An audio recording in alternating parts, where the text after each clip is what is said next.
বিশ্বাস করো, এই সব তুমিই করেছো। আর একটা কথা খুব ভালো করে বুঝে নাও, কোনো মহান কাজ করার জন্য তোমার আমাকে প্রয়োজন পড়বে না। আমি নয়, তুমি নিজেই হলে তোমার শক্তি। তুমি হলে নারী, আর নারীর শক্তি সংসারের সামনে তখনই আসে যখন এই সংসার মনে করে যে নারী হলো সব থেকে অধিক দুর্বল। আর আজ সেটাই হয়েছে। আর যদি আমরা দ্বারকার কথা বলি, তাহলে রাধা, দ্বারকা আছে তোমার জন্য, তুমি দ্বারকার জন্য নয়। দ্বারকা একটা নগর, কিন্তু এর প্রাণ তুমি, রাধা। আর যদি আমি সত্যি বলি, যদি রাধা না থাকে, আমার জন্য দ্বারকার কোনো গুরুত্ব নেই। আর আমার কাছে কৃষ্ণ না থাকলে রাধাও থাকবে না।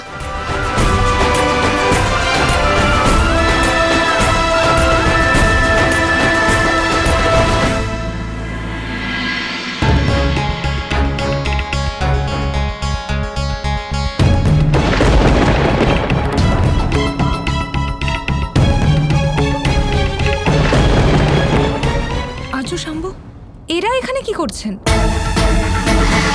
রথ প্রস্তুত আছে যুবরাজ। রথ? আর্য শাম্বু, আপনি আপনার প্রস্থানের খবর পর্যন্ত দেননি আমাকে। আপনি কোথায় যাচ্ছেন?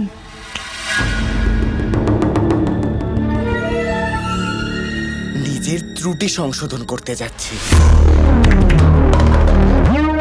আমার শত্রুপক্ষ অত্যন্ত শক্তিশালী, আর তার শক্তিকে চূর্ণ বিচূর্ণ করতে হলে আমাকে একটা ব্যূহ রচনা করতে হবে, নয়তো আমি বাবার কাছে শুধু সারা জীবন হারতেই থাকবো।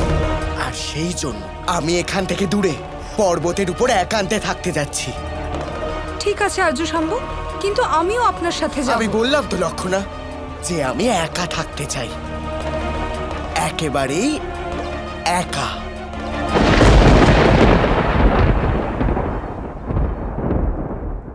আমাকে ক্ষমা করে দিও লক্ষণা, আমি এই মুহূর্তে তোমাকে সাথে নিয়ে যেতে পারবো না। কিন্তু আর্য শাম্বু, আপনি কোথায় যাচ্ছেন, কোন পর্বতে যাচ্ছেন, কিছু তো। তোমার এটা জানার কোনো দরকার নেই লক্ষণা, কিন্তু হ্যাঁ, মাকে এটা জানিয়ে দিও, আর বলো উনি যেন ব্যর্থ চিন্তা না করেন। আর এটাও বলো যে এবার ওনার পুত্র নিজের লক্ষ্য পূরণ করে তবেই ফিরবে। আর্য শাম্বু, সত্য তো এটাই যে এই প্রলয়ের কারণ শুধুমাত্র রাধা। রাধা দ্বারকার জন্য বিপদ, ব্যাস। শ্রীকৃষ্ণ রাধার জন্য দ্বারকাকে সমুদ্র থেকে প্রকট করেছিলেন, তাই আমি আজ দ্বারকাকে সেই সমুদ্রের মধ্যেই ডুবিয়ে দেব। রাধা, এখানে একা একা কি করছো?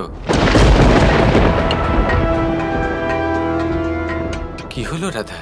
এখন তো সবকিছু ঠিক হয়ে গেছে, তাহলে তোমার চোখে জল কেন? কৃষ্ণ, আমরা সবে একটা দুর্ঘটনা থেকে বেঁচেছি। শাম্বুর মনোভাব এখনো একই রকম আছে আমার প্রতি। ওর যতই আক্রোশ থাকুক না কেন আমি সহ্য করে নেব, কিন্তু যখন ও দ্বারকাকে নষ্ট করার কথা বলে, তখন বুঝতেই পারি না যে কি করা উচিত। আর তুমিও তো কিছু করছো না। আমি নিজেদের জয়ও অনুভব করতে পারছি না, কারণ এতে শাম্বু সম্মিলিত নয়। আমি বুঝতে পারছি তুমি ওকে কতটা ভালোবাসো, কিন্তু সত্যি কথা বলতে, তুমি যতই স্নেহের বর্ষণ করো না কেন, যতই ভালোবাসার বর্ষণ করো না কেন শাম্বের ওপর, তার বদলে তোমাকে শাম্ব আঘাতই করবে। মানুষের একটা মূল প্রবৃত্তি থাকে রাধা, একটা মূল স্বভাব, একটা মূল ব্যক্তিত্ব, যা একমাত্র বদলানো সম্ভব শুধু কর্মের দ্বারা। আর সংসারে খুব কম মানুষ আছেন যারা তাদের কর্মের দ্বারা তাদের প্রধান ব্যক্তিত্বকে আরো শ্রেষ্ঠ করে তুলতে পারেন। আর যদি কথা বলি শাম্বের বিষয়ে, শাম্বের নিজের আলাদা করে কোনো ব্যক্তিত্ব নেই। ওর মূল ব্যক্তিত্ব তাই যা ও জন্মের সময় পেয়েছে, সেই জন্মগ্রহণ রাধা যা অভিশাপের কারণে হয়েছে। ও কখনোই বদলাবে না। কৃষ্ণ, আমি শুধু এটুকু জানি যে শুভ উদ্দেশ্য নিয়ে কাজ করলে অসম্ভবও সম্ভব হতে পারে।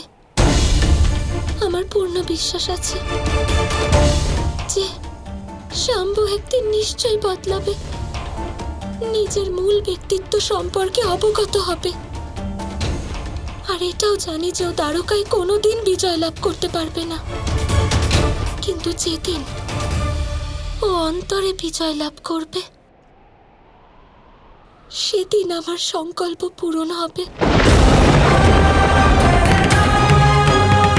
একটা শিক্ষা রয়েছে রাধা, যা তুমি আজ পর্যন্ত প্রাপ্ত করতে পারলে না। এতটা আশাবাদী হওয়া কখনোই উচিত নয়। আশা করা অনুচিত নয়, আশা করা হলো স্বাভাবিক ব্যাপার। কিন্তু যখন আশা অনুচিত বস্তু বা ব্যক্তির সাথে জড়িত হয়, তখন তা শুধুই যন্ত্রণা দেয় রাধা। তুমি নিজেই আমাকে বলো রাধা, নিজেই আমাকে উত্তর দাও।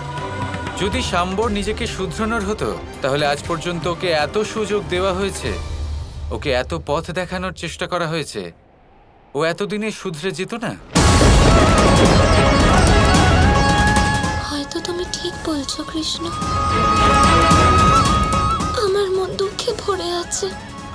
কখনো কখনো আমি ভাবি যে দ্বারকা কত শক্তিশালী, কত সুরক্ষিত নগর, কিন্তু তাও কত সমস্যা আছে এখানে। আর বর্ষণা পশুপীড়িত অঞ্চল ছিল।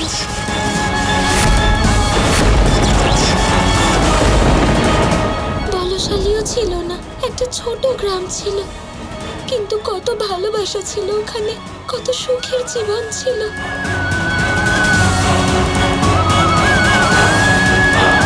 আমি কথা দিয়েছি তাই দ্বারকা ছেড়ে যেতে পারবো না, কিন্তু যখনই সেই সব মুহূর্তের কথা ভাবি, বর্ষণার কথা খুব মনে পড়ে। ইচ্ছে করে বর্ষণাতে ওখানে ওই গাইদের সাথে খেলে বেড়াই, সেই মুহূর্তগুলো আবার যাপন করি।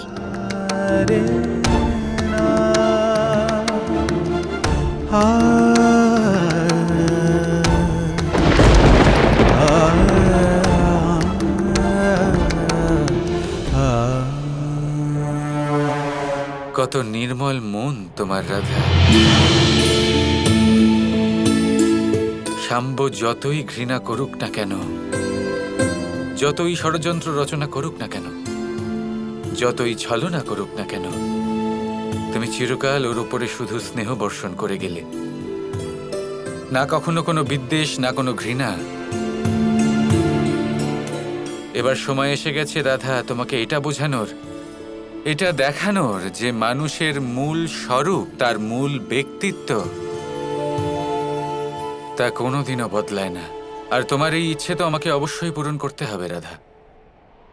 তোমাকে বর্ষণা যাওয়ার একটা সুযোগ তো আমি অবশ্যই করে দেব।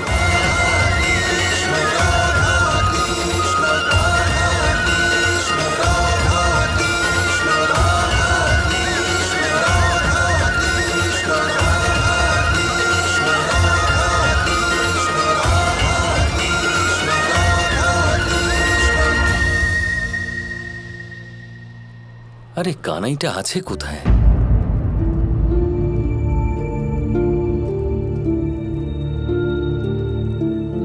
এই রথকার? এই রথ হলো রাজকুমার শাম্বের। প্রাতঃকালে রাজকুমার শাম্ব প্রস্থান করতে চলেছেন। আচ্ছা, তাহলে নিজের পরাজয় স্বীকার করতে পারছে না বলে এখান থেকে পালানোর চেষ্টা করছে শাম্ব। আমায় এই ব্যাপারে কানাইকে বলতেই হবে।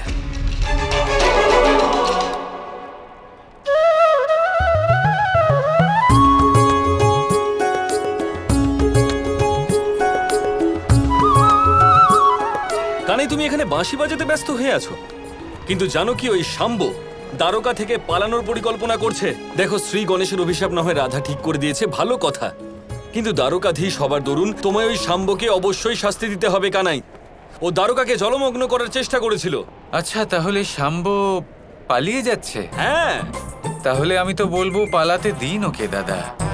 আজ কাউকে শাস্তি দেবার কোনো ইচ্ছে নেই আমার। আজ আমি শুধুই বাঁশি বাজাতে চাই। এসব তুমি কি বলছো কানাই? এখানে দ্বারকাতে এত সবকিছু হয়ে যাচ্ছে আর তুমি... দেখো কানাই, তোমার বাঁশির মধুর সুর শুনে দ্বারকাবাসী প্রসন্ন অবশ্যই হতে পারেন, কিন্তু দ্বারকার সমস্যা সমাপ্ত হয়ে যাবে না। দেখো কানাই, যদি শাম্বকে শাস্তি না দাও তাহলে ও এইভাবে দ্বারকার পক্ষে বিপজ্জনক হয়ে উঠবে।